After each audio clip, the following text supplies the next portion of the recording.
Capítulo El nacimiento del hombre.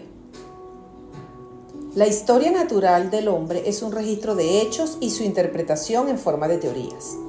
El que busca la verdad de sí mismo no está interesado en discusiones acerca de estas últimas. Se apega a los hechos y se toma la libertad de interpretarlos de acuerdo con su propia razón. Aceptamos como algo indudable la afirmación de los rishis de la antigua India, en el sentido de que antes de que hubiera cualquier cosa, existía la conciencia absoluta. Está dentro y más allá de todo cuanto es y seguirá existiendo cuando todo lo demás haya desaparecido. Consideramos que el medio biológico de contacto entre esta conciencia absoluta y los seres vivos es el cerebro y el sistema nervioso, cuyo desarrollo significa una creciente capacidad de participar más y más de esa conciencia absoluta. Convenimos también que el postulado de las ciencias naturales, que afirman que el hombre como fenómeno biológico, habiendo pasado por numerosas etapas anteriores, se encuentra ahora en el peldaño más alto de la escala de la vida animal.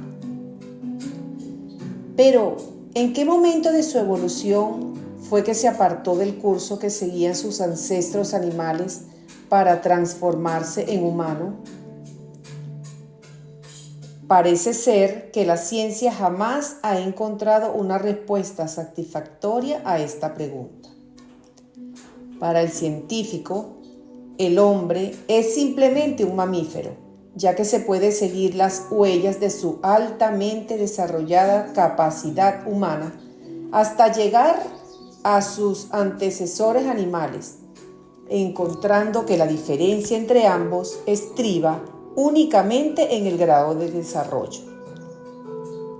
Según nos enseña la ciencia, la vida animal en su etapa más temprana está del todo regida por el instinto, un mecanismo innato de reacción que regula sus necesidades y actividades primarias.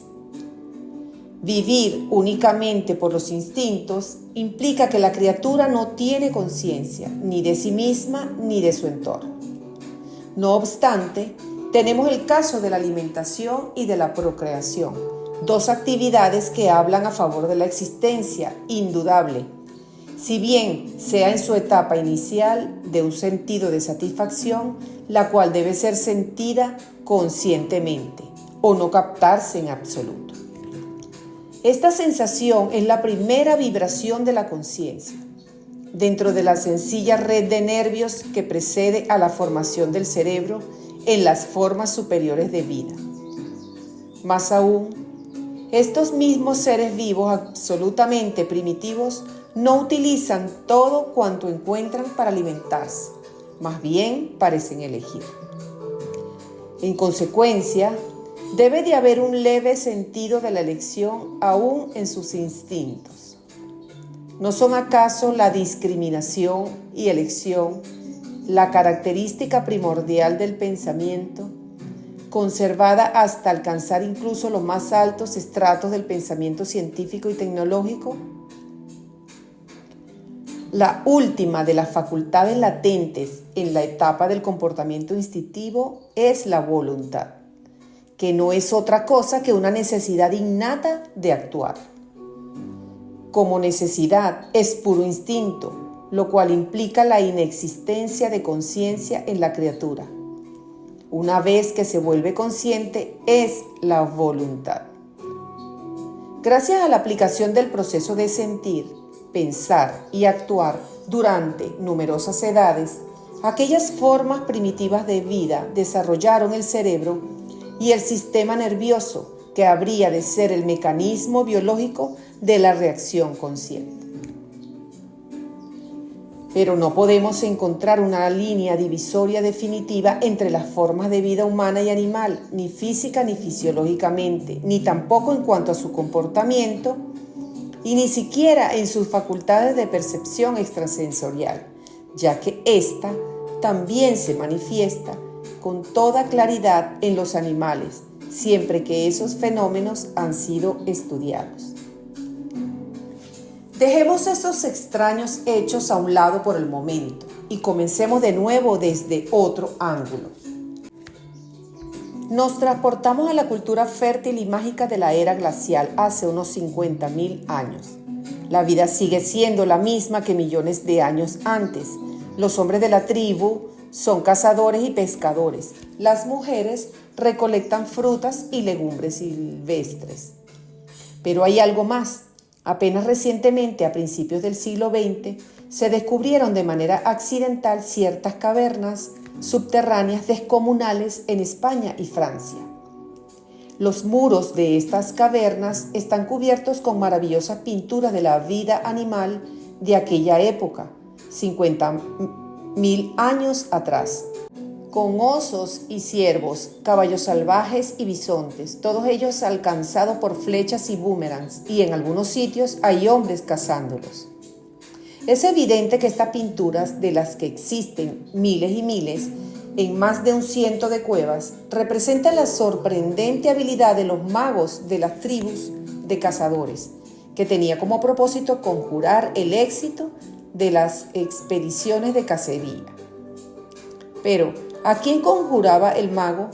No solo mediante sus pinturas, sino también con sus danzas rituales, de las que sabemos por las huellas de los pies que todavía se pueden ver en el terreno fangoso de ciertos recónditos lugares de algunas de estas cuevas.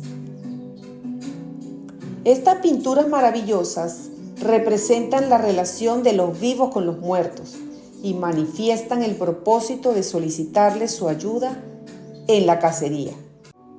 Los hombres de la era glacial consideraban aquellas enormes cavernas como la morada, los Hades de sus difuntos. Volvemos a toparnos aquí con el hilo que nos conduce a un problema tan ampliamente discutido: el origen de la religión. Para hallar la respuesta debemos remontarnos otros 50.000 años atrás. Las tribus de la era glacial europea están consideradas como los antecesores inmediatos de la actual raza blanca. Hubo otras clases de hombres primitivos antes que ellos, la última de las cuales, aproximadamente 50.000 años antes de la era glacial, recibió el nombre de hombre de Neandertal, por el lugar de Alemania donde fue encontrado un esqueleto de esta especie. Se sabe que ya estaba familiarizado con el empleo del fuego y que enterraba a sus muertos. Este último hecho parece ser lo que permitió concluir que ya tenía algunas ideas acerca de la religión, en la forma de una vida después de la muerte. En particular, porque en los lugares destinados a los entierros se encontraban alimentos, armas y otras pertenencias personales del muerto. Sin embargo, no podemos aceptar esta conclusión si sostenemos la idea principal, o sea, que la evolución del hombre significa evolución de su conciencia. El hombre como fenómeno biológico pertenece sin duda alguna a la especie de los mamíferos. A semejanza de cualquier otro animal superior, el hombre estaba lo suficientemente consciente de casi todo lo que se relacionaba con sus necesidades materiales y su medio ambiente. En suma, las condiciones para su supervivencia. Se sentía seguro en su vida primitiva porque se sabía capaz de manejar toda posible situación material. Pero había un problema que no podía resolver, un problema que lo dejaba perplejo e indefenso. El problema de los que habían muerto, porque para él no habían muerto. Regresaban con cierta frecuencia cobrando vida en sus sueños. Le hablaban y podían moverse. Reclamaban ciertas cosas e inclusive lo amenazaban. Estos hombres tribales primitivos no distinguían claramente sus sueños de sus estados de vigilia, como bien saben los misioneros que han trabajado en las tribus que hay en la actualidad y como bien lo saben las madres cuando esto ocurre a sus hijos pequeños. La experiencia del regreso de los muertos vivientes fue el primer problema que el hombre de Neandertal y otros de su mismo grado de desarrollo no pudieron resolver. Su respuesta fue el miedo, el terror, y reaccionaron como lo hacían ante todo aquello que amenazaba su existencia, es decir, de la forma más práctica, poniendo a los muertos fuera del alcance de su vista. Para evitar que regresaran, les permitían conservar todo cuanto pudieran hacerlos regresar, y en algunos casos se han encontrado esqueletos atados de pies y manos. En ese punto, la conciencia del hombre primitivo, que era aún la de un animal, tocaba por primera vez un mundo más allá, si bien solo estaba más allá de su entendimiento. La cultura mágica de la era glacial es la primera etapa del subsecuente desarrollo de la conciencia, debido a esta situación. El hombre de este periodo se atrevió a enfrentarse al hecho de los muertos vivientes y los utilizó para fines prácticos. Mediante la práctica de esta especie de relación con el más allá, el mago de estos grupos tribales desarrolló al mismo tiempo su propia sensibilidad hacia otras fuerzas y presencias invisibles, dicho de otra manera, su percepción extrasensorial. Unos 20.000 años más tarde, encontramos que han dejado ya los Hades de sus muertos, las grandes cavernas, para plasmar sus pinturas mágicas en cualquier prominencia de la roca o en las laderas de las colinas. Esto puede significar que habían dejado de confiar únicamente en los espíritus de sus muertos, porque además habían cobrado conciencia de la presencia de otros espíritus poderosos en las montañas, en los árboles y en las piedras, en los ríos y en las plantas. La ciencia ha llamado a este periodo animismo, que significa dotar de vida consciente a la naturaleza. Planteando nuevamente los hechos, durante millones de años la conciencia del ser humano funcionó meramente como percepciones sensoriales y reaccionando a estas en las mismas formas primitivas en que lo hacían los mamíferos, siguiendo los lineamientos de sus necesidades físicas. Como primera manifestación de algo distinto, nos encontramos con que comenzaron a enterrar a sus muertos. Esto debido al temor que sentían por algo que rebasaba los límites de su control, los fantasmas de los muertos que aparecían en sueños. En realidad se trataba de una reacción ante una forma de pez, indicio de una expansión de los límites de su conciencia.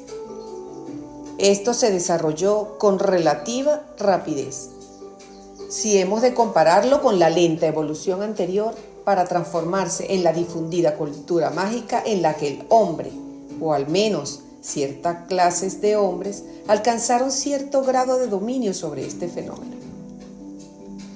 Gracias a una expansión posterior, esto condujo al período del animismo. Aunque este mundo de espíritus y poderes era para el hombre primitivo un más allá, definitivamente muy real, aunque tenía el temor de él y trataba de evitarlo, no le preocupaba demasiado porque era un terreno exclusivo de los magos. El mago en representación del grupo era el encargado de todo lo relacionado con este más allá, porque aún entre estos hombres primitivos, por lo demás bastante avanzados, nadie tenía todavía una clara conciencia de sí mismo como individuo. Todos se percibían a sí mismos, pero únicamente como un individuo perteneciente al grupo y relacionado con otras personas. Este hombre primitivo tenía cierta idea de sí mismo como este cuerpo, con este nombre y tal o cual posición dentro del grupo, pero no existía en él una sensación definitiva de un yo. Podemos observar este estado de conciencia en las pocas tribus de aborígenes que aún subsisten en algunas recónditas regiones o reservaciones del planeta. La siguiente etapa de desarrollo es bastante sorprendente. Una vez transcurrido el período de animismo, le siguió una breve etapa de transición a la agricultura, que antecedió al surgimiento de las civilizaciones urbanas altamente avanzadas en muchas regiones del mundo, como por ejemplo Egipto, Sumeria y Acadia. En el Valle Indio, todo esto en unos cuantos siglos después de millones y millones de años. ¿Qué habría ocurrido? El cerebro y el sistema nervioso de la especie llamada humana, es decir, el órgano de contacto con la conciencia absoluta, había alcanzado su punto de madurez para la experiencia de la identidad. Había descubierto un auténtico sentimiento reflexivo de un verdadero yo. Con este acontecimiento, el hombre se apartó de la línea de sus ancestros animales. Este fue el nacimiento del hombre. Ningún animal se conoce a sí mismo como yo. Durante millones de años, el hombre había existido como una criatura entre tantas otras, viviendo de lo que su entorno le ofrecía. Ahora distinguía, se veía a sí mismo como un yo y a todo lo demás como no yo, a fin de ejercer su dominio sobre todo lo demás. Exigiendo cada vez más a su medio ambiente, insaciable, se volvió un ser cambiante que transformaría su mundo para convertirlo finalmente en lo que es ahora. Naturalmente que esto no pudo haber ocurrido en una fecha precisa de la historia. Requirió un período de varios siglos, como ya dijimos antes, durante la llamada Edad de Piedra. Cuando ocurrió por primera vez que uno de los miembros de alguna tribu de la Edad de Piedra cobró conciencia de su verdadero yo, pudo muy bien haberle ocurrido a alguno de los magos, porque estos se contaban sin lugar a dudas entre los más avanzados en inteligencia y aún más en el plano de la percepción extrasensorial. Sin embargo, en el transcurso de aquellos siglos, más y más miembros del grupo obtuvieron, de manera espontánea, este conocimiento de su verdadera identidad, porque el cerebro y el sistema nervioso de estos hombres de la Edad de Piedra ya estaban listos. No obstante, lo que en realidad ocurrió fue extraño. Hubo la experiencia de un yo interior auténtico, potente y misterioso, ajeno al tiempo y al espacio, pero aquello se manifestó en el interior de una conciencia que hasta entonces había estado ocupada por una gran cantidad de objetos y de ideas, por sentimientos y pensamientos, y dominada por un concepto de la persona y su temor hacia lo desconocido. No tenemos ninguna evidencia de si entonces hubo alguien que se haya enfrentado a la nueva experiencia como lo hiciera el joven Venkataramán y la haya aceptado tal como es. Conocemos solamente los resultados. Una nueva clase de hombre que había escindido aquella experiencia. Aquellos hombres cubrieron el misterioso yo verdadero con su persona y colocaron el carácter extrasensorial del todo en lo desconocido, como Dios. Así pues, el nacimiento del hombre tuvo lugar en la forma de el hombre y su religión. La evidencia externa de ello es que todas aquellas grandes civilizaciones urbanas de los primeros tiempos fueron teocracias, gobiernos basados en religiones, templos y clases sacerdotales. Sin embargo, todo esto no abarca todavía la historia completa. Entre ellos, que fueron bendecidos con la nueva experiencia en el transcurso de los siglos, hubo algunos que no cubrieron el verdadero yo con su persona, tan completamente como lo habían hecho otros. El velo que también ellos pusieron entre la conciencia pura de la identidad y su conciencia relativa personal conservó su transparencia, por así decirlo, y silenciosamente trataron de analizar la experiencia. Descubrieron condiciones por las cuales era posible repetirla deliberadamente. Descubrieron un estado mental que ya no era sentir, sino escuchar la voz interior. Ya no era desear, lo cual implica aferrarse a las cosas, sino al desapego. Ya no era pensar, sino estar en silencio, consciente. Así fueron capaces de desandar el camino de la adulteración y regresar a la fuente de la experiencia y reconocerla como aquello que es. Hay ciertos documentos que ya nos hablan de esto desde el tercer milenio antes de Cristo, en Egipto, y que dan cuenta del desarrollo interior simultáneo al nacimiento de las civilizaciones. De manera que, desde el principio, tenemos dos líneas paralelas de desarrollo del hombre: los extrovertidos, que en conjunto crearon, sostuvieron y destruyeron una civilización tras otra, y por otro lado, a los introvertidos, los santos y los sabios, que vivieron sus vidas serenas y discretas, más allá del tiempo, como modelos, mostrando el sendero del hombre hacia su destino supremo. Mientras que los nombres de los conquistadores eruditos y grandes sacerdotes se perdían en el olvido, la evolución de la conciencia continuaba su desarrollo en la forma de sabiduría y amor. Alrededor del año 1000 a.C., la sabiduría del más allá brotó en las grandes escrituras de las culturas que en ese tiempo florecían: los Vedas en la India, la Biblia en el Asia Menor y el I Ching en China. Unos 500 años después, y dentro de un breve periodo, aparecieron los maestros espirituales que enseñaban la verdad del hombre: el Buda Sakyamuni en la India, Confucio y Lao Tse, pronto seguidos por Chuang-Tze en China, Zaratustra en Persia, los precursores de Sócrates en Grecia. La sorprendente simultaneidad de estos acontecimientos en aquellos siglos VI y V antes de Cristo no ponen de manifiesto el hecho de que esto era, en cierta forma, el apogeo de la evolución del hombre. 500 años más tarde apareció Jesucristo. Otros 500 años después, Mahoma. Y transcurridos otros 500 años, hubo un radiante ocaso, por así decirlo. Se produjo una gloriosa manifestación del más elevado misticismo, tanto en la cristiandad como en el Islam.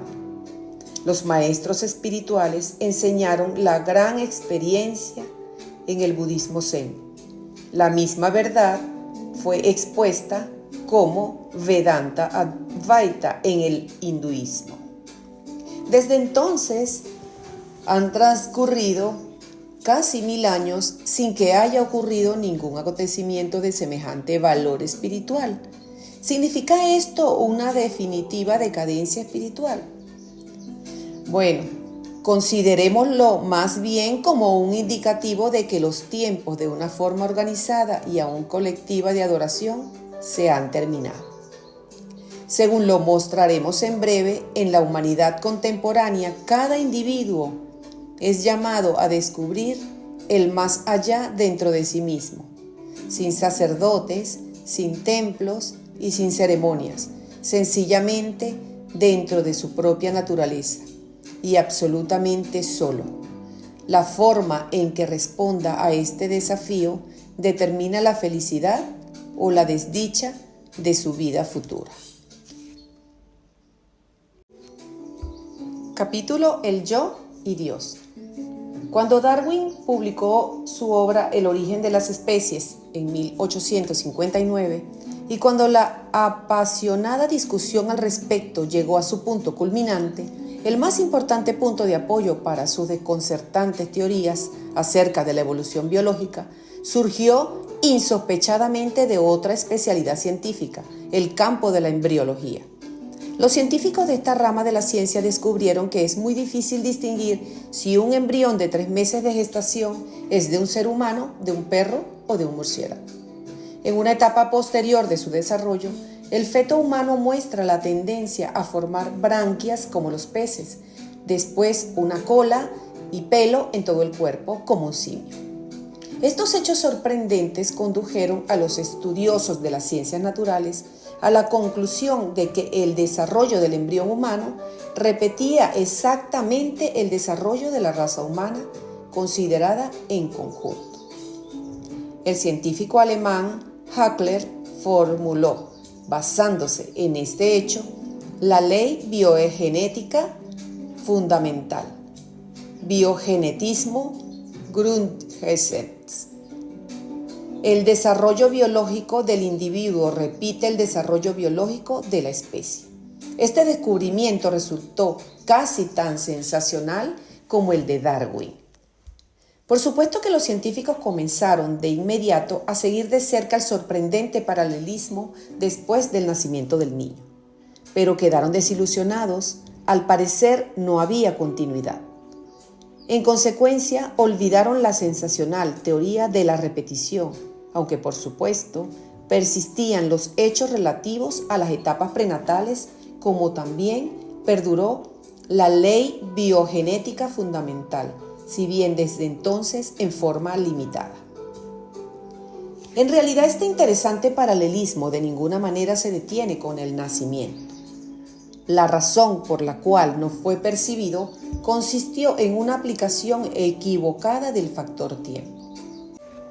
Siendo que en el siglo XX hemos desarrollado una clase especial de psicología, la de los niños, ahora podemos ver en el comportamiento del niño clara muestra del paralelismo con las distintas etapas de desarrollo de la especie. Hay diferentes aspectos que se relacionan en el comportamiento de las tribus primitivas, así como con sus facultades, y más tarde existe un paralelismo con las de la era glacial y las de la edad de piedra. Podemos observar claramente que el infante no tiene conciencia de su auténtico yo.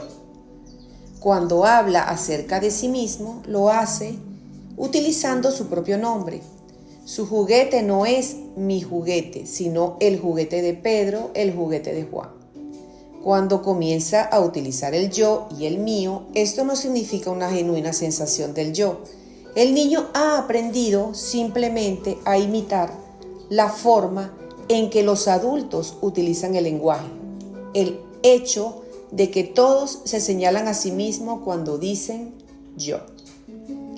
Como quiera que sea, ya que el paso más espectacular en el desarrollo de la especie humana fue la revelación de la verdadera identidad del hombre, el acontecimiento paralelo en el desarrollo biológico del individuo debe manifestarse de manera convincente, si es que la teoría de la repetición ha de ser considerada como válida.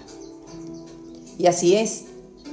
Así como en la historia de aquellos miembros de las tribus la experiencia del auténtico yo reflexivo ocurrió por sí misma, cuando el cerebro y el sistema nervioso estaban listos para ella, así también ocurre exactamente lo mismo en el momento de la madurez biológica del individuo, durante la pubertad y durante la adolescencia. Es un error grave atribuir la inestabilidad mental y el desequilibrio psicológico propios de este periodo únicamente a las condiciones fisiológicas. Mucho más poderosa es la llamada del más allá, que habrá de penetrar en la conciencia del individuo con otra dimensión, es decir, con el estado Turiya, la experiencia del despertar del individuo a su verdadera naturaleza. No es necesario que haya ningún problema en esta situación. Podría ser una maravillosa etapa de exaltación, si tan solo pudiéramos saber qué es lo que va a ocurrir. Los demás jóvenes también responderían al desafío oculto como lo hizo el joven Venkataraman. En su caso, el gran acontecimiento se impuso en el joven en una forma más violenta, como la experiencia de la muerte, ya que él tampoco estaba preparado en absoluto para vivirla. Esto mismo también ha ocurrido a otros místicos y es algo inevitable, ya que se trata de un suceso natural. el cual puede ocurrir de forma totalmente desprovista de dramatismo cuando no hay ninguna resistencia. Ya que no sabemos nada acerca del grandioso obsequio que la naturaleza tiene reservado para el momento de la madurez biológica, los niños de cada generación son abandonados a su suerte para que llenen sus conciencias de conceptos e ideas acerca de sí mismos, como personas, así como también de toda clase de deseos, temores, ansiedades y de los llamados conocimientos generales. Cuando el cerebro y el sistema nervioso están listos para responder al más maravilloso desafío de la vida, la insignificante conciencia individual está ocupada en otras cosas. Se resiste, aunque inconscientemente. Este es el problema supremo, el verdadero problema de la pubertad. Los jóvenes mismos inconscientemente dan muestras de esta situación. Esta es precisamente la edad en la que el hombre está más interesado en comprender el significado de la vida y del mundo y su posición en él, lo cual se manifiesta en muchos casos en la forma de él, yo y Dios, precisamente porque se halla en la situación interior de los primitivos de la Edad de Piedra, inmediatamente antes de la gran oportunidad de la toma de conciencia. Afortunadamente, al perder esta oportunidad de transformarse en el hombre verdadero, no la pierde para siempre. Regresemos por última vez al misterioso paralelo entre el desarrollo del grupo y el del individuo. En su camino a lo largo de los millones de años, el hombre animal primero desarrolló sus capacidades emocionales y más tarde su facultad pensante y la voluntad en unión con su percepción extrasensorial. La revelación de su auténtico yo reflexivo había sido el último acontecimiento, el apogeo de su evolución, el despertar de su sueño de vida animal a su realidad como ser humano. En la línea paralela, el individuo recién nacido ha pasado durante los 9 meses que preceden al alumbramiento, por una cantidad indefinida de millones de años. Después de nacer y durante un breve periodo, pertenece todavía a la etapa de la vida instintiva. Manifiesta sentimientos únicamente en la forma de satisfacción o descontento. Después de unas cuantas semanas, manifiesta las primeras percepciones sensoriales y un poco después comienza a discriminar y a elegir, poniendo así en práctica los aspectos básicos del pensamiento. En su tercer año se vuelve obstinado, lo cual no significa otra cosa que su necesidad natural de actividad se ha vuelto consciente en la forma de voluntad. De manera que de la niñez a la madurez es el periodo en que el individuo desarrolla sus funciones de sentir, pensar y desear. No obstante, esta evolución es del todo biológica, tan inconsciente como lo ha sido la evolución de la especie y completamente dirigida por el desarrollo orgánico del cerebro y del sistema nervioso. El acontecimiento supremo de esta evolución estrictamente biológica se halla en ambas líneas, la tribal y la individual. El despertar del genuino sentimiento reflexivo del yo, el conocimiento verdadero yo. En ambos casos, este propósito de la evolución parece haberse equivocado del camino. Para ser precisos, la experiencia ha quedado incompleta. El verdadero yo no se ha abierto paso, sino que, por lo general, solo ha logrado sumirse. Se ha mezclado con el yo personal para producir una clase de híbrido, ese extraño nudo entre lo verdadero y lo falso, que todavía se considera el centro real de la personalidad de cualquier persona. ¿Cómo pudo ocurrir esto? Pues bien, evidentemente no se trata de un accidente, ni de un error, sino de un estado intermedio inevitable, el legado de las dos formas principales de la existencia del hombre en este planeta: el surgimiento y la destrucción de las civilizaciones debido a la extroversión colectiva y, en medio de este marco, el silencioso y solitario peregrinar del individuo introvertido hacia la gran experiencia de la verdad suprema del hombre. Sin embargo, el misterioso paralelismo entre la evolución colectiva e individual no ha alcanzado todavía su meta en este acontecimiento supremo, biológico, generalmente incompleto. Tratar de elucidar las líneas ulteriores de la evolución colectiva nos apartaría del tema y podemos renunciar a ello, dado que el interés primordial de esta obra se centra en el individuo. Aunque la penetración de la conciencia individual madura en la nueva dimensión del estado de Turiya parecería ser la consecuencia natural, indudablemente esto no es la regla sino la excepción. Lo habitual es el nudo entre el yo verdadero y el falso yo, entre la recientemente adquirida conciencia reflexiva y la inconsciencia biológica de la niñez ya pasada. Lo que sigue a esto es una segunda recapitulación de la evolución, la repetición del mismo patrón, solo que en esta ocasión se debe vivir absolutamente a la luz del conocimiento consciente de lo que ocurre. Una vez que la pubertad y la adolescencia han pasado, sigue un periodo de aproximadamente 10 años entre la edad de 25 y 35 años en el que predomina en el individuo la vida emotiva. Este es el periodo del matrimonio y de la felicidad familiar.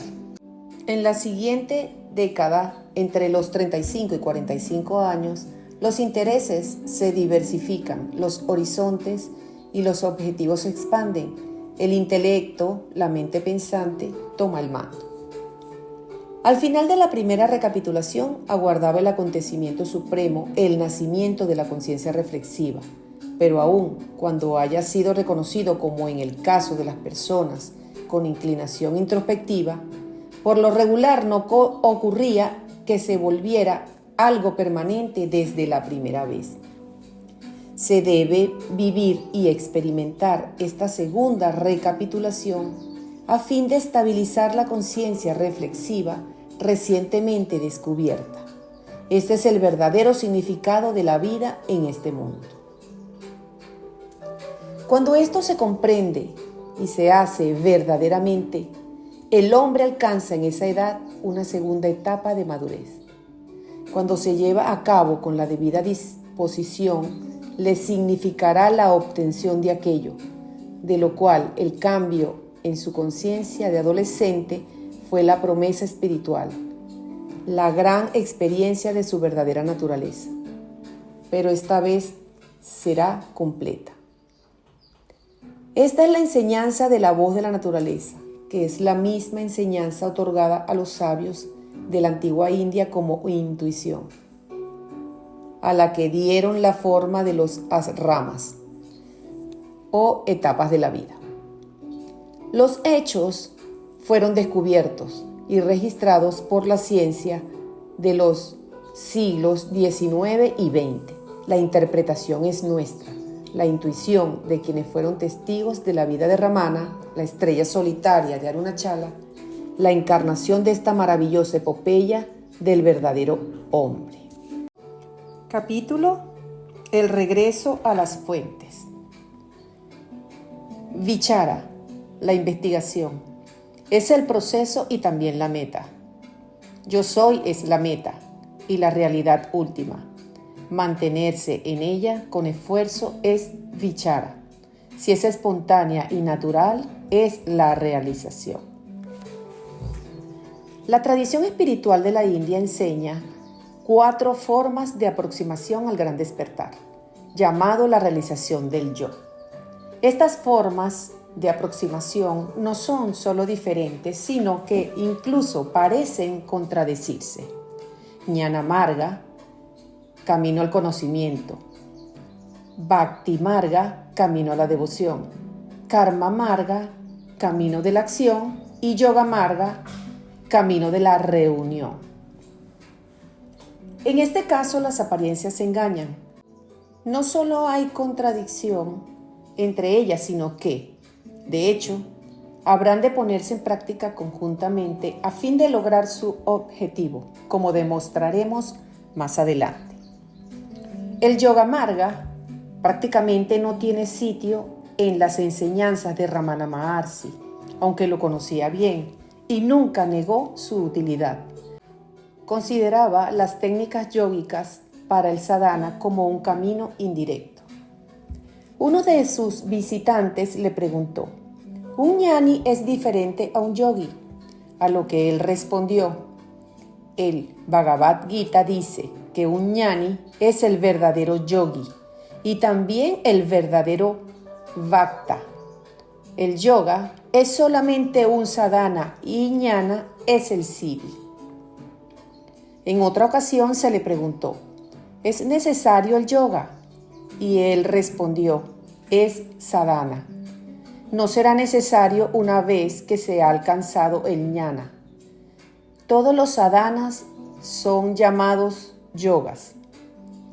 Esto es karma yoga, bhakti yoga, jnana yoga, astanga yoga. ¿Qué es el yoga? Yoga significa unión. El yoga solo es posible cuando hay viyoga, o sea, separación. El individuo se encuentra en el engaño de viyoga. Este engaño debe eliminarse. El método para lograrlo recibe el nombre de yoga. Otra pregunta fue: ¿cuál método es el mejor? Y la respuesta: depende del temperamento del individuo. Toda persona nace con los vasanas de sus existencias anteriores. Uno de esos métodos resultará fácil para cierta persona y otro método resultará fácil para otra. A este respecto no hay nada definitivo. De hecho, el yoga, tanto como bhakti o amor, presupone la existencia de dos. Uno, el que practica, que trata de alcanzar al otro, Dios o el yo. Jnana Marga, por otra parte, comienza con el conocimiento de la meta, habiendo así solo uno, sin que exista un segundo. De ahí la aparente contradicción entre ambos senderos y el porqué de la importancia que algunos seguidores del Vedanta Advaita confieren al hecho de que Ramana Maharshi haya sido un estricto ñani. Lo era, pero de ninguna manera estaba únicamente interesado en el sadhana, como veremos en breve. Jnana o conocimiento es el término utilizado para designar tanto el camino de la práctica como la meta, el despertar final a la verdad. Conocimiento. ¿De qué? No está aquí implícito el concepto de Advaita 2, es decir, sujeto y objeto. Ya desde este punto, desde el principio, debemos estar alertas para no caer en una trampa. Es el caso de ñana. El conocimiento no significa algo, no. En este caso, saber es ser. El conocimiento del ser no es algo que pertenezca a algún yo, como mi conocimiento. Se trata aquí de conciencia pura, consciente solo de sí misma. ¿Cómo podemos alcanzarlo? Adoptando nuestra filosofía, responde el Advaitín estricto. Pero la filosofía solo pertenece a la mente. Si nos entregamos al estudio del Vedanta Advaita, podremos convencer a nuestro intelecto de su exactitud lógica. Pero este conocimiento no es jnana, es el resultado de la mente pensante. Jnana es la verdad revelada cuando la mente ha dejado de pensar. De manera que, si la filosofía Advaita no nos satisface, no debemos preocuparnos. El verdadero jnana sadhana consiste en cazar al yo, hasta que lleguemos al misterioso yo soy, el que soy, por medio del cual se reveló a Moisés el poder supremo. Éxodo 3:14. Este método ya era conocido de los antiguos sabios, pero fue olvidado tiempo después. No fue por accidente que Ramana Maharshi lo haya rescatado. Cuando despertó en su gran experiencia al verdadero yo, el ser, reconoció de una vez y para siempre que el yo personal pertenece a otra dimensión de conciencia distinta a la del verdadero yo. Comprendió también que encontrar su fuente de origen y dominar al falso yo era el camino para ir de esta conciencia relativa a la conciencia pura de Turiya, el conocimiento que es ser. En un capítulo anterior se mencionaron algunos detalles importantes del sadhana que conduce a esto. En la cita que acabamos de mencionar, Ramana Maharshi enfatiza el hecho de que los distintos métodos de sadhana se adaptan a los diferentes temperamentos de las personas. Aunque el cerebro y el sistema nervioso, nuestro mecanismo biológico de reacción, son básicamente los mismos en todo individuo, hay diferencias sutiles en la forma en que se equilibran el pensamiento, los sentimientos y la actividad de cada persona. Algunas personas son de tipo emocional, en otras predominan las tendencias intelectuales y otras encuentran satisfacción únicamente en la actividad. Tan pronto como una persona se siente atraída por la idea de dar a su vida un carácter espiritual, elegirá el método de sadhana que considere adecuado. El intelectual preferirá el jnana marga. El que tenga inclinaciones por lo emocional adoptará el bhakti marga y el individuo activo elegirá el karma marga. Sin embargo, como ocurre con el jnana, el asunto no es tan simple como parece. Así como el conocimiento del jnana no es un conocimiento intelectual, el amor del bhakta por una deidad es su amor únicamente al principio. Las obras o karma de una persona activa a lo largo de su sadhana tampoco serán su labor. Así como el jnani debe trascenderse a sí mismo, así también debe hacerlo el bhakta y el karmi, porque no es el yo personal el que triunfa al final. Aunque está presente en el comienzo de la gran aventura, lo está únicamente para desaparecer durante el trayecto. Pero no hay inconveniente en comenzar de acuerdo con las preferencias personales. Lo que importa realmente es comenzar. Y esto parece que es obra de la persona. En realidad, ya en el principio es algo motivado por el guía interior, el ser, que habrá de acompañarnos hasta la meta, porque Él es la meta. Así pues, el bhakta, el aspirante emocional, comienza con su amor por la deidad de su elección. Raras veces se interesa en el yo porque no tiene el concepto del yo. Es lo que es. ¿Y cómo podría amar ese algo? Lo que él desea es amar a alguien. Y en el hinduismo existen muchas deidades susceptibles de ser amadas. Está en libertad de elegir al niño Krishna para acariciarlo, mimarlo y cuidarlo, al joven pastorcillo para adorarlo apasionadamente, como hicieron los gopis o pastoras. Puede buscar refugio a las fatigas y sufrimientos de la vida en su amor por Devi, la madre del universo, o arrojarse a los pies de Shiva, Mahadeva. Puede aproximarse a su deidad amada como sirviente, como adorador o como amigo. Será feliz sabiendo que es aceptado. Pero más tarde o más temprano, ¿qué es el tiempo para los dioses? Su Ishta Devata llegará a él en la forma de una persona, el gurú, preguntándole: ¿qué clase de amor es el que ofreces y a quién? ¿No eres tú el que disfruta de ese amor? ¿Crees que te has entregado al Señor y entonces, quién queda para amarlo? Entregarse consiste en renunciar a uno mismo y a sus posesiones en favor del Señor de la misericordia. Entonces, ¿qué queda para el hombre? Nada, ni él mismo ni sus posesiones. El hombre ya no debe preocuparse de ello. El cuerpo, sujeto a nacer y morir, ha sido creado a partir del Señor. Entonces, el nacer y morir no debe aterrorizarnos. La causa del temor era el cuerpo. Y si éste no pertenece al hombre, ¿por qué temer? O bien, ¿en dónde está la identidad del individuo que habrá de ser víctima del temor? Así pues, el ser se realiza y como resultado se alcanza la bienaventuranza. Esto es la unión del sujeto con el objeto, la liberación del sufrimiento y obtención de la felicidad. El bien más elevado que se pueda alcanzar es este. Entrega es sinónimo de la bienaventuranza misma. Esta es la relación.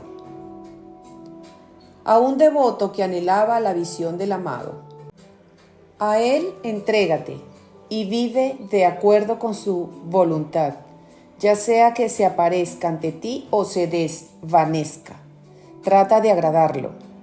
Si le pides que haga lo que a ti te place, eso no será entregarse a él, sino ordenarle. No es posible que esperes que te obedezca y sigas pensando que te has entregado a él. Él sabe qué es lo mejor y cuándo y cómo hacerlo. Deja todo absolutamente en sus manos. La carga es suya. Tú ya no tienes ninguna preocupación. Todas tus preocupaciones son suyas. Así es la entrega. Eso es Bhakti. Lo que sucede en la realidad es lo siguiente. El sadhana del bhakta consiste en aferrarse a la presencia de su Ishta Devata, el Dios de su elección. Sentir esa presencia en todo momento y en toda circunstancia es su felicidad, en la que finalmente pierde su autoconciencia, su yo personal. Lo que queda es el amor, y así el amor es Dios. Su mente deja de ser mente para convertirse en su amor, que es Ananda, el aspecto de éxtasis de la Satchit Ananda final, la bienaventuranza de la conciencia del ser puro. El término karma requiere definición. Esta palabra, acuñada en la antigüedad, significaba originalmente el camino de la adoración ritual. Indudablemente que también es un sadhana de acción, que tiene relación con el sendero del bhakti, si bien careciendo del sentimiento apasionado propio de este. Sin embargo, otros significados de esta palabra han ocupado el lugar del significado original.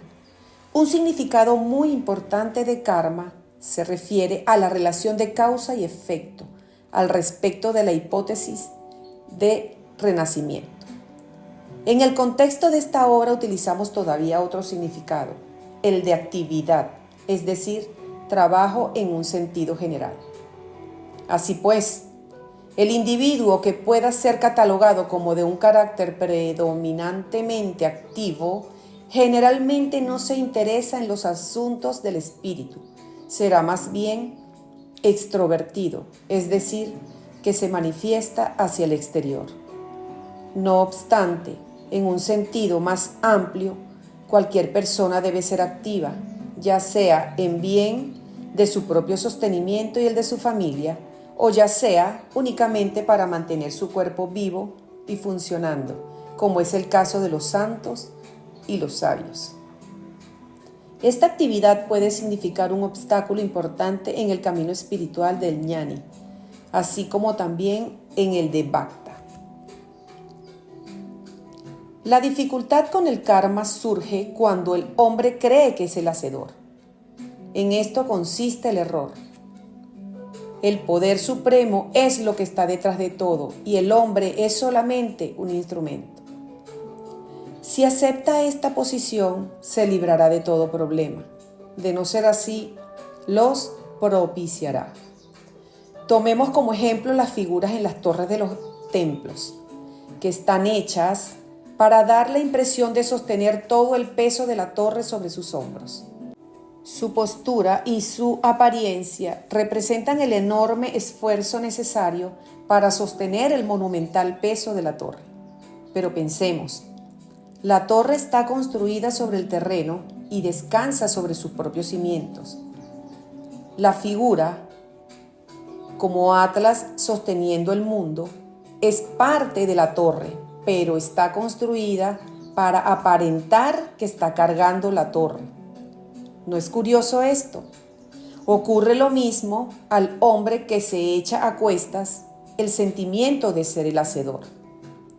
Las acciones no causan servidumbre. La esclavitud es solamente el falso concepto: yo soy el hacedor. Abandonen tales ideas y dejen que el cuerpo y los sentidos hagan su parte, sin hallar trabas en la interferencia de ustedes. La sensación de yo trabajo es el obstáculo. Pregunten, ¿quién trabaja? Recuerden, ¿quién soy? El trabajo no los atará. Fluirá automáticamente. No hagan ningún esfuerzo, ni para trabajar, ni para renunciar al trabajo. Es su esfuerzo lo que constituye la esclavitud. Lo que ha de ocurrir, ocurrirá. Si su destino es dejar de trabajar, no obtendrán ningún trabajo, aunque lo persigan. Si están destinados a trabajar, no se apartarán del trabajo. Se verán forzados a dedicarse a él. De modo que dejen todo en manos del Poder Supremo. No pueden renunciar a algo o conservarlo según su elección. Analizando las citas anteriores, resulta evidente que el obstáculo que el karma representa no es el trabajo en sí mismo, sino la actitud que tengamos hacia él, la voluntad del yo detrás de todo ello. La voluntad es el tercer aspecto de nuestro mecanismo biológico de reacción y el elemento más intenso del yo personal. El karma amarga, como un intento de renunciar a la voluntad del yo, es un poderoso medio de vencerla, siempre y cuando no asuma la forma de resistencia. Porque la resistencia es precisamente la forma de fortalecer el yo ego. ¿Quién es el que se resiste? Así pues, ¿cómo debemos proceder? La mayoría de los trabajos se llevan a cabo teniendo algún propósito en mente, ya sea para uno mismo, ya sea para alguien o algo más. El Bhagavad Gita, considerado por muchos como el libro sagrado que preconiza la acción, dice en el capítulo 2, verso 47. Tu interés debe centrarse en la acción, no en sus frutos. Que no te motiven los frutos de las acciones, pero tampoco te abandones en la inactividad. El hecho de que no existe en absoluto un actor personal. Toda acción motiva una reacción, lo cual significa que habrá otras acciones posteriores que se llevarán a cabo sin mí o sin tu intención, como ocurrió hace siglos durante el período de los instintos. En consecuencia, el objetivo del Karma Yogi es comprender que el significado de la vida no es hacer, sino ser. Ser puro, y este será revelado en la misma gran experiencia como en el caso de otros seguidores del Jnana Marga y del Bhakti Marga. Ramana Maharshi utilizaba a manera de ilustración la imagen de actuar como un actor en el escenario. Representa su papel con toda atención, dedicando toda su capacidad a la tarea que debe desempeñar, pero sabiendo en todo momento que no es el rey o el mendigo del personaje, sino otra persona distinta. También nosotros debemos estar conscientes de que, como una persona, debemos representar nuestro papel en el escenario de la vida, recordando en todo momento nuestra verdadera naturaleza, el ser puro, el yo. Trascender el pensamiento mediante el jnana, el sentimiento por medio del bhakti, las acciones provenientes del yo por medio del karma, significa trascender ese yo que era, desde un principio, el nacimiento de una auténtica identidad refleja un falso yo. Significa nada más ni nada menos que regresar a la fuente de la conciencia pura. De ahí en adelante, sus esfuerzos pueden extenderse solo hasta aquí. Después, el más allá se hará cargo de sí mismo. Ahí están indefensos. Ningún esfuerzo lo puede alcanzar. Aquí finalmente nos encontramos con la gran experiencia de Ramana, el Maharshi, en su segundo aspecto, como pura fuerza del más allá, Shakti. Una fuerza, llamémosla energía átmica o de cualquier otro modo, brotó en mi interior y tomó posesión de mí. Me convertí en un hombre nuevo. El yo y Dios volvieron a fundirse en el uno sin segundo que siempre habían sido, más allá de nombre y forma, de tiempo y espacio, el divino misterio del hombre. Para obtener esta experiencia debemos trascender el nivel biológico de mamífero pensante, única categoría a la que pertenecemos, según las enseñanzas de la ciencia. Y sin que nos demos cuenta de ello, esta ciencia contribuye a mantenernos dentro de los límites de esta clasificación, porque solamente por esta profunda ignorancia de nuestra verdadera naturaleza, permanecemos cegados ante las diferentes formas negativas en que nuestra civilización mundana hace mal uso de nosotros. Sin embargo, existen enseñanzas antiguas en casi todas las tradiciones que nos hablan acerca del verdadero hombre y de que su naturaleza más profunda es divina. Y existen hombres como Ramana Maharshi que viven sus vidas no solo como un fenómeno biológico, que también lo han sido por nacimiento, sino como su realidad divina. No especulemos acerca del futuro, si habrá o no un cambio que mejore las desastrosas condiciones de la actual civilización mundial. Por lo pronto, parece no haber escapatoria del desastre. Al menos nosotros no vemos ninguna. ¿Quién la ve? No lo sabemos. No sabemos sino una sola cosa: la suave voz divina oculta en las profundidades de nuestro corazón, que nos pide que regresemos a la fuente, nos dice que ella es nuestra propia voz, exhortándonos a dejar una etapa de conciencia que degeneró en un amontonamiento de ideas, sentimientos distorsionados y actividades febriles, exhortándonos a abandonar nuestro sueño biológico de la vigilia, el sueño y el sueño profundo, para alcanzar el estado de Turiya, la conciencia absoluta, y encontrar ahí nuestra verdadera naturaleza, nuestra naturaleza divina de Sat Chit Ananda, la bienaventuranza Ananda de únicamente ser, Sat, consciente, Chit, nada más de sí mismo. Otro sueño de los cobardes que no se atreven a enfrentar el abismo de la nada absoluta. ¿A quién le importa? Hemos conocido a Ramana, el Maharshi, el sabio de Arunachala, la personificación misma de la maravillosa aventura del verdadero hombre.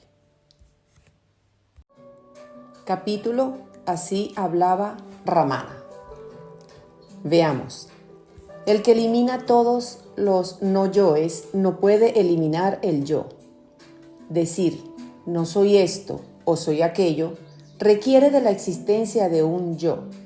Este yo no es sino el ego o la idea del yo. Después del surgimiento de este pensamiento o idea del yo, surgen todos los demás pensamientos.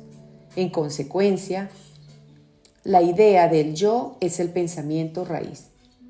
Si arrancamos esta raíz, al mismo tiempo erradicaremos a todos los demás pensamientos. Por tanto, busquen el yo raíz y pregunten, ¿quién soy? Y descubran su origen. Entonces, todos estos se desvanecerán y solo permanecerá el ser puro. Solo la aniquilación del yo es liberación, pero únicamente se puede obtener teniendo siempre presente el yo. De ahí la necesidad de investigar el pensamiento yo. Únicamente existe un yo, pero lo que de cuando en cuando se manifiesta es la errónea idea del yo, en tanto que el yo intuitivo sigue siendo siempre autoluminisciente, es decir, se manifiesta aún ante sí mismo. El pensamiento yo es solamente un yo limitado. El yo verdadero es ilimitado, universal, más allá del tiempo y del espacio. El primero está ausente en el sueño profundo y antes de ver el mundo objetivo, hay un estado de toma de conciencia que es nuestro yo puro. Ese estado hay que conocerlo. Alma, mente y ego son palabras. Tales entidades no existen en realidad. La conciencia es la única verdad. Precisamente al salir del sueño y antes de estar conscientes de este mundo, está el puro yo-yo. Sosténganlo sin seguir adormilados y sin permitir que los pensamientos los invadan. Si eso se sostiene firmemente, no importa ni siquiera que el mundo sea percibido. El que lo percibe permanece sin ser afectado por los fenómenos. ¿Cómo habrá de destruirse el ego? Primero atrapen al ego y luego pregunten cómo debe ser destruido. ¿Quién formula esta pregunta? El ego. ¿Podrá el ego aceptar aniquilarse a sí mismo? La pregunta inicial es una forma segura de consentir al ego y no destruirlo. Si persiguen al ego, descubrirán que éste no existe. Esa es la forma de destruirlo. Su deber es ser y no ser esto o lo otro. Yo soy el que soy. Resume toda la verdad. El método queda resumido a la expresión permanezcan quietos. ¿Qué significa quietud? Significa destrúyete a ti mismo, porque toda forma o apariencia es causa de conflicto. Renuncien al concepto yo soy esto o soy aquello. El ego es como nuestra propia sombra proyectada sobre el suelo. Si intentáramos enterrarla sería una tontería. El ser es solo uno. Si es limitado es el ego. Si es ilimitado es el infinito y es la realidad. Yo soy el que soy. Yo soy es Dios. No el pensar yo soy Dios. Realicen yo soy y no piensen yo soy. Se ha dicho, sepan yo soy Dios y no piensen yo soy Dios. La mente es por naturaleza inquieta. Comiencen por liberarla de la inquietud. Denle paz, libérenla de la divagación, entrénenla para dirigirla hacia adentro en la introspección. Hagan de esto una costumbre. Esto se hace ignorando el mundo exterior y quitando los obstáculos para tranquilizar la mente. ¿Es la mente la que desea aniquilarse a sí misma? La mente no puede aniquilarse a sí misma, de modo que su trabajo es el de descubrir la verdadera naturaleza de la mente. Entonces, sabrán que la mente no existe. Cuando se percibe el ser, la mente no está en ningún sitio. Permaneciendo en el ser, uno no debe preocuparse por la mente. El simple estudio de los libros no es de mayor utilidad. Después de la realización, todo conocimiento intelectual es una carga inútil y se arroja por la borda como lastre. Echar el ego por la borda es necesario y natural. Es en la mente donde existen el nacer y el morir, el placer y el dolor. En una palabra, el ego y el mundo. Si la mente es destruida, todo lo demás se destruye también. Adviertan que debe ser aniquilada, no solo puesta en un estado de latencia, porque la mente está latente en el sueño, no sabe nada, Sin embargo, al despertar, se encuentran como estaban antes. No hay fin para el sufrimiento. Pero si la mente se destruye, no habrá ningún trasfondo para el sufrimiento y desaparecerá junto con la mente. La mente no es sino un manojo de pensamientos. Los pensamientos surgen porque existe un pensador. El pensador es el ego. El ego, si se le busca y localiza, desaparecerá automáticamente. El ego y la mente son lo mismo. El ego es el pensamiento básico del que brotan todos los demás pensamientos. Imaginar el chakra Muladhara en la base, el corazón en el centro, o la cabeza hasta arriba, o por sobre todos estos, es algo completamente equivocado. En una palabra, pensar no es nuestra verdadera naturaleza. ¿No es acaso yo soy también un pensamiento? El yo soy, carente de todo ego, no es un pensamiento, es la realización. El sentido o significado de yo es Dios. La experiencia de yo soy es estar quietos. La búsqueda interior es el sendero que debe encontrar el intelecto del hombre. El intelecto mismo se da cuenta, después de la práctica continua, que lo que le permite funcionar es algún poder superior. Por sí mismo no puede alcanzar ese poder, así que deja de funcionar después de cierta etapa. Entonces queda todavía el poder supremo y nada más. Esto es la realización. Esto es la finalidad. Esta es la meta. Resulta evidente entonces que el propósito del intelecto es darse cuenta de su propia dependencia del poder supremo y su incapacidad de alcanzarlo por sí mismo. En consecuencia, debe aniquilarse a sí mismo antes de alcanzar la meta. ¿Por qué se desarrolla el intelecto? El intelecto tiene un propósito. El propósito es el de mostrar el camino que conduce a la realización del yo. Debe ser utilizado para tal fin.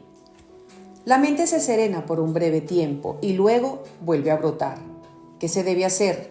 En estas ocasiones debe ser recordada la paz obtenida con anterioridad. Esa paz es su estado natural y permanente. Por la práctica continua se volverá natural. A esto llamamos lo habitual. Esta es nuestra verdadera naturaleza.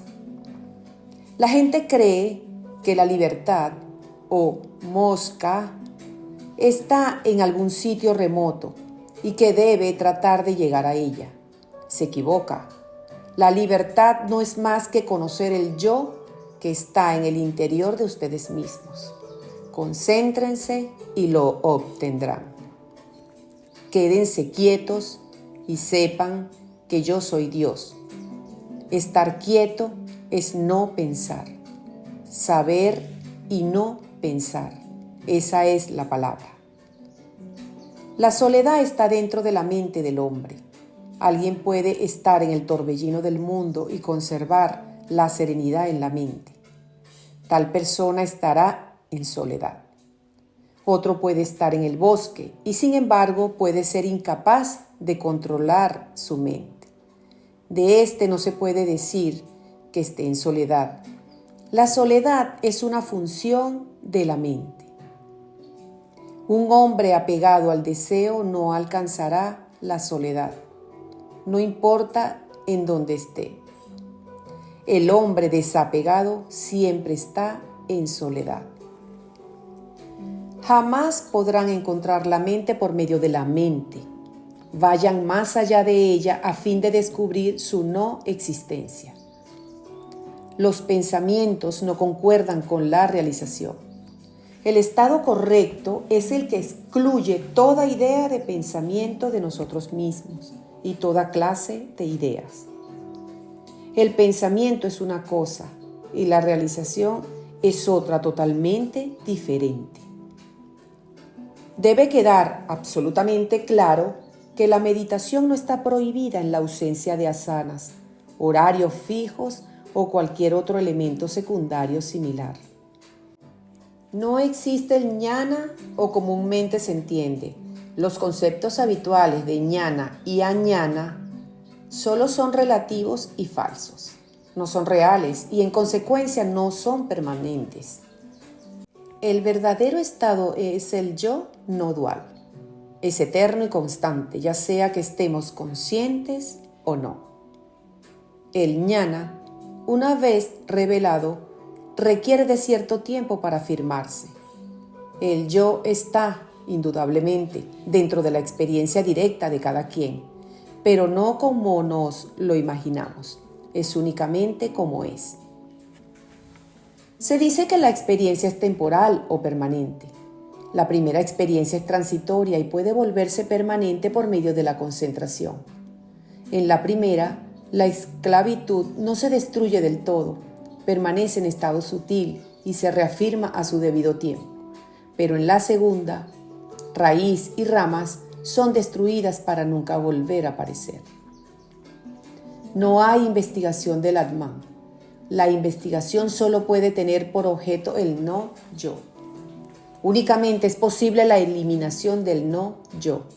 El yo, siendo siempre autoevidente, resplandecerá a partir de sí mismo.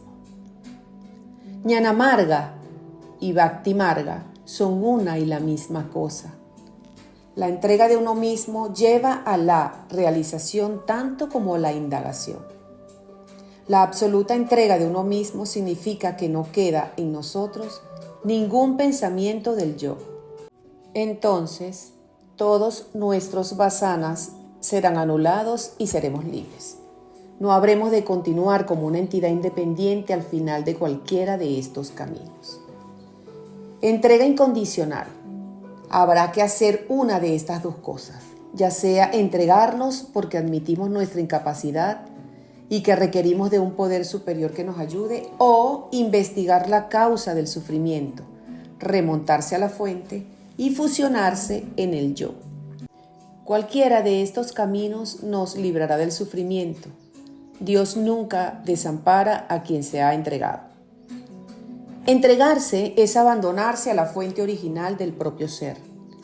No nos engañemos imaginando que esta fuente es algún Dios separado de nosotros. Nuestra fuente está dentro de nosotros mismos. Abandonémonos a ella. Esto significa que debemos buscar la fuente y fusionarnos con ella. Si por otra parte nos fusionamos en el yo, no quedará entonces ningún vestigio de individualidad. Nos volveremos la fuente misma. En este caso, ¿qué es entregarse? ¿Quién habrá de entregarse y a quién? Esto constituye la devoción, la sabiduría y la investigación. El Gita comienza diciéndonos que no somos el cuerpo, que no somos, por consiguiente, el hacedor. Así pues, uno debe actuar sin pensar que es el actor.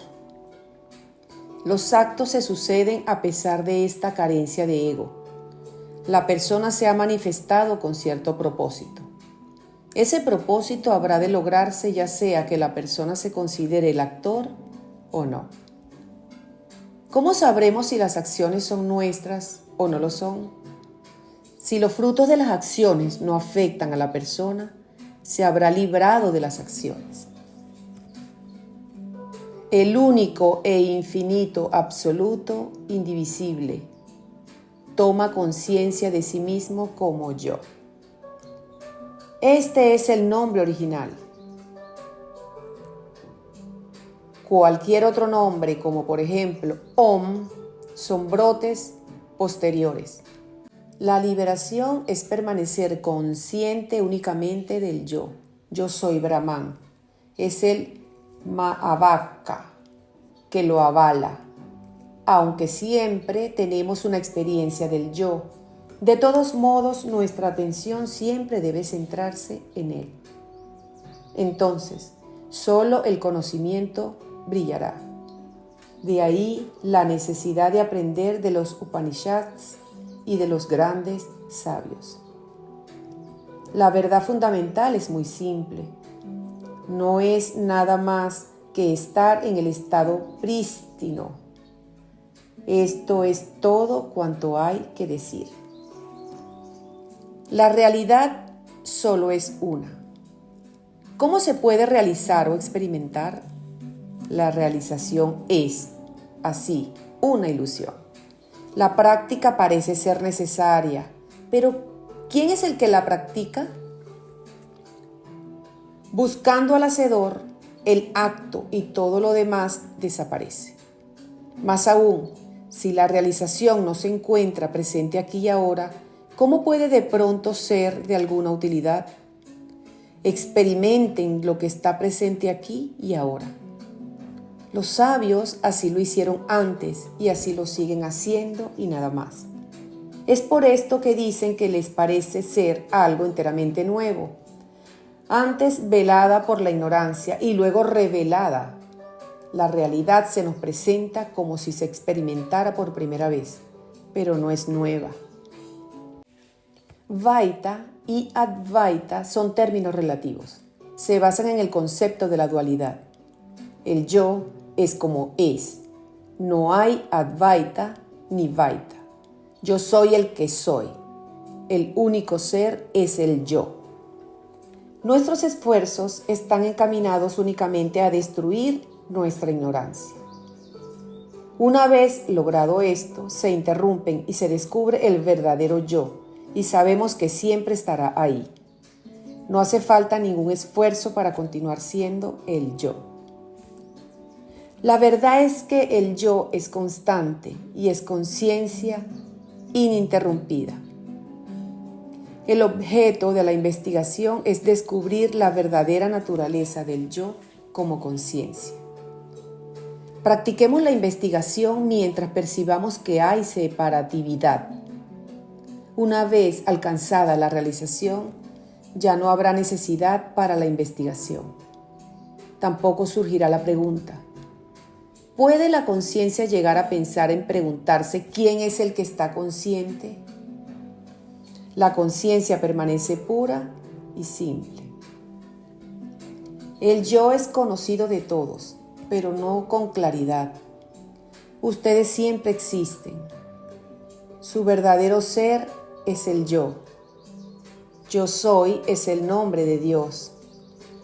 De todas las definiciones de Dios, no hay sin lugar a dudas ninguna definición tan bien lograda como la cita bíblica. Yo soy el que soy, del Éxodo, capítulo 3, versículo 14. Ninguna tan directa como el nombre Jehová. Yo soy. El ser absoluto es lo que es el yo, es Dios. Conociendo el yo, conoceremos a Dios. En realidad, Dios no es otro que el yo. Hay un estado más allá de nuestros esfuerzos o de la ausencia de ellos. Hasta en tanto no se experimente los esfuerzos, serán necesarios. Una vez que probemos esta bienaventuranza, aunque sea por una sola ocasión, trataremos una y otra vez de volver a experimentarla. Resulta tan difícil para un ñani enfrascarse en los pensamientos como lo es para un añani librarse de ellos. La realidad es simplemente la pérdida del ego. Destruyan al ego, buscando su identidad, ya que el ego no es ninguna identidad. Se desvanecerá automáticamente y la realidad brillará por sí misma. Este es el método directo, mientras que cualquier otro método se lleva a cabo conservando siempre el ego. Siguiendo estos caminos surgen muchísimas dudas y queda siempre la eterna pregunta para ser esclarecida al final. Pero en este método la pregunta final es la única que existe y es enfrentada desde el principio mismo. No hacen falta los sadhanas para emprender esta búsqueda. La ausencia de esfuerzos mientras estamos conscientes es el estado de bienaventuranza y eso es la realización. En cierto sentido, hablar de la realización del yo es un engaño, solo porque la gente ha sido víctima de la ilusión de que el no yo es el yo y lo irreal es lo real. Es que deben ser apartados paulatinamente de ello mediante otra ilusión, llamada la realización del yo, porque en realidad el yo es siempre el yo y no existe tal cosa como llegar a realizarlo. ¿Quién debe realizar qué y cómo, cuando todo lo que existe es el yo y nada más que el yo? El libre albedrío y el destino son siempre existentes. El destino es el resultado de las acciones pasadas y concierne al cuerpo. Dejen que el cuerpo obre como le plazca. ¿Por qué preocuparse de él? ¿Por qué prestarle atención? El libre albedrío y el destino duran mientras dura el cuerpo, pero la sabiduría ñana los trasciende a ambos. El yo está más allá del conocimiento y de la ignorancia. Si algo ocurre, sucede como resultado de nuestras acciones anteriores o por voluntad divina y otros factores. El libre albedrío perdura en función de la individualidad. En tanto perdure la individualidad, habrá libre albedrío. Todas las escrituras están basadas en este hecho y recomiendan encauzar el libre albedrío por los canales adecuados. Descubran a quién afecta el libre albedrío o el destino. Permanezcan en él. Entonces los dos serán trascendidos. Este es el único propósito de discutir estas cuestiones. ¿A quién se le presentan? Descúbranlo y quedarán en paz. El yoga implica una división previa y supone una unión posterior de uno con el otro. ¿Quién habrá de unirse a quién? Eres el buscador que busca unirse con algo. Ese algo es distinto a ti. ¿Tienes conciencia del yo?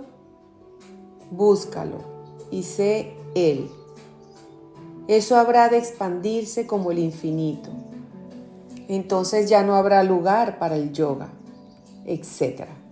¿De quién es la separación o biyoga? Descúbranlo. Quien instruye a un ferviente buscador para que haga esto o lo otro no es un verdadero maestro. El buscador ya está, de por sí, afligido por sus actividades y busca la paz. En otras palabras, desea acabar con sus actividades. Esto puede ser de utilidad para el buscador. El amor postula la dualidad. ¿Cómo puede ser el yo el objeto del amor? El amor no es diferente al yo.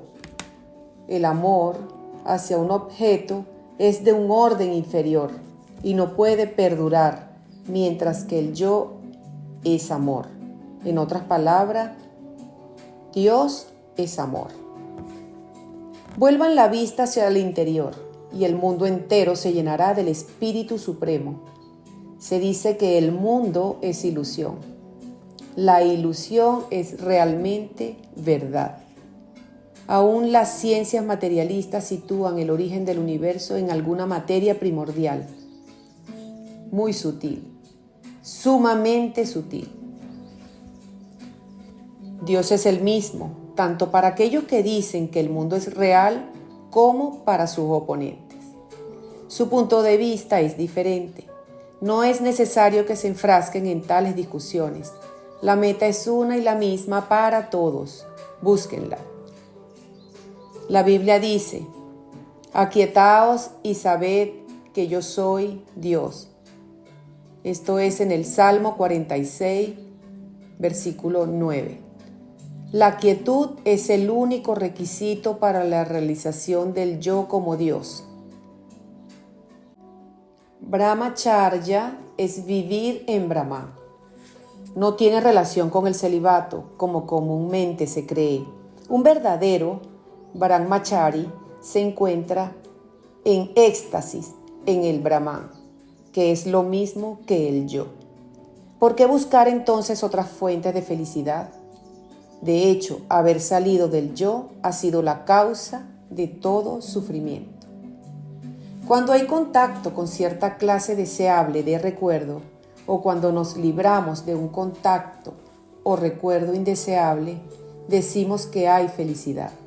Esta felicidad es relativa y mejor sería llamarla placer. Pero los hombres desean la felicidad absoluta y permanente. Esta no reside en los objetos, sino en el absoluto. Es la paz, libre de dolor y de placer. Es un estado neutro. Este es el reino de los cielos.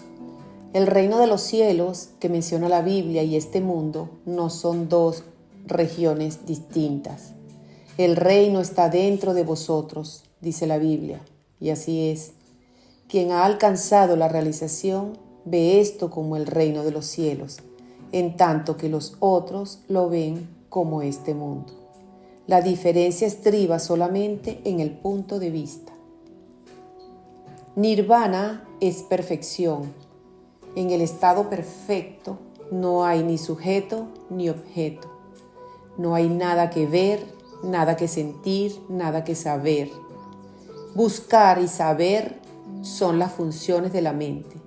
En el nirvana no hay nada más que la bienaventurada conciencia pura, yo soy. Este libro, Cazando al Yo, se terminó de imprimir en el mes de abril de 1990 en los talleres de editora y distribuidora Yuk S.A. Hamburgo, 290, México, Distrito Federal.